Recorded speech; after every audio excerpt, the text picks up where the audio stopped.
জীবন কখনোই সহজ পথের নাম নয়। কখনো দেখবেন আপনার আপন মানুষগুলোই আপনাকে সন্দেহ করবে। কখনো বা পরিস্থিতি আপনাকে ভেঙে দিতে চাইবে। আবার কখনো বা দেখবেন বারবার ব্যর্থতা এসে আপনার সাহসের পরীক্ষা নিবে। হ্যালো সবাইকে, নিশ্চয়ই সবাই ভালো আছো। অনেকদিন পর প্রহর আমাকে কিছু রিং চিপস এনে আমার হাতে দিয়ে গেছে। আর প্রহর দিয়ে যাওয়ার সাথে সাথে আমার মনে হলো সেই ছোটবেলার কথা। ছোটবেলায় ঠিক এভাবেই প্রত্যেকটা আঙুলের মধ্যে রিং চিপস গুলো নিয়ে খেতে থাকতাম। তোমরা ছোটবেলায় কে কে আমার মতো খেয়েছো অবশ্যই কিন্তু কমেন্ট করবে। কারণ আমি জানি ছোটবেলায় আমার মতো যারা দুষ্টু ছিলে অবশ্যই এই কাজগুলো করেছো। প্রহরের বাবা হুটহাট অনেক ধরনের বাজার নিয়ে আসে আর তখন সেগুলো গুছিয়ে রাখতে আমার কাছে খুবই কষ্টকর মনে হয়। তারপরও কিচ্ছু করার নাই। অনেকগুলো বাজার যেহেতু প্রহরের বাবা নিয়ে এসেছে রাত্রে অফিস থেকে ফেরার পথে, এজন্য সেগুলো গুছিয়ে রাখার চেষ্টা করছিলাম। তবে সত্যি কথা এটাই, যখনই আমার কোনো কাজ করতে কষ্ট হয় তখন আমি মনে মনে শুধু একটা কথাই ভাবি যে মানুষটা আমাদের জন্য এত কষ্ট করে জিনিসগুলো নিয়ে এসেছে, অথচ এই জিনিসগুলোকে সুন্দর করে রাখাটা আমাদের কাছে এত বেশি কষ্টকর মনে হলে তাহলে সেই ভালোবাসার মূল্য আর থাকলো কোথায়?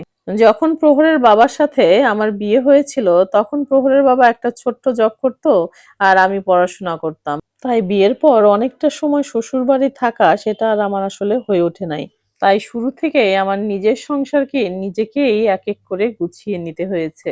যেহেতু একসময় আমি জব করেছি আর প্রহরপ্রতি হওয়ার পর সেই জবটা আমাকে কোনো না কোনোভাবে ছেড়ে দিতে হয়েছে। কোনোভাবেই আর সম্ভব হচ্ছিল না ২ বাচ্চাকে নিয়ে জবটা কন্টিনিউ করা। আর সবার জন্য সেটা কষ্টকরও হয়ে যাচ্ছিল। এজন্য এক পর্যায়ে সিদ্ধান্ত নিয়ে আমি জবটা ছেড়ে দিয়েছি।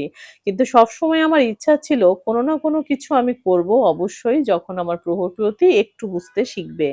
কয়েকদিন ধরে এত বৃষ্টি আর বৃষ্টিতে রান্নাঘরে আসলেই কি যে রান্না করব এটা একটা বড় চিন্তা হয়ে দাঁড়ায়। আর সকালবেলা আমার ইচ্ছা না থাকলেও একবার কিন্তু আমি খিচুড়ি রান্না করেছি। কিন্তু দুপুরবেলা মনে হলো যে আজকে এত বৃষ্টি যেহেতু একটু বিরিয়ানি করি, তাতে আমার মেয়েরাও খুশি হয়ে যাবে আর খেতেও এই বৃষ্টিতে ভালো লাগবে। যেকোনো ধরনের রিচ খাবারগুলো এই ঠান্ডা, ঠান্ডা আবহাওয়ার মধ্যে খেতে কিন্তু ভালো লাগে। আর সেক্ষেত্রে শরীরটাও ওইভাবে খারাপ লাগে না।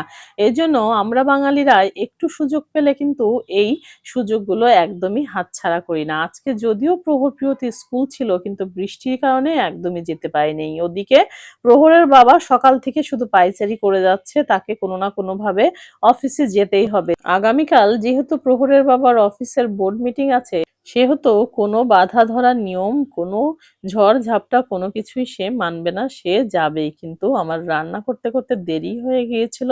এর মধ্যে প্রহরের বাবা কিন্তু বের হয়ে গেছে। আমি পরিশ্রমী মানুষ যে আসলে কতটা পরিশ্রম করতে পারে আমি আমার বাবাকে দেখে ছোট থেকে বড় হয়েছি।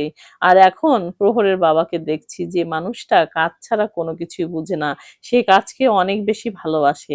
তার পরিবারকে যেমন সে ভালোবাসে, তার কাজগুলোকেও সে কিন্তু ভালোবাসে। এইজন্য হয়তোবা ভগবান আজও পর্যন্ত তার সাথে আছেন।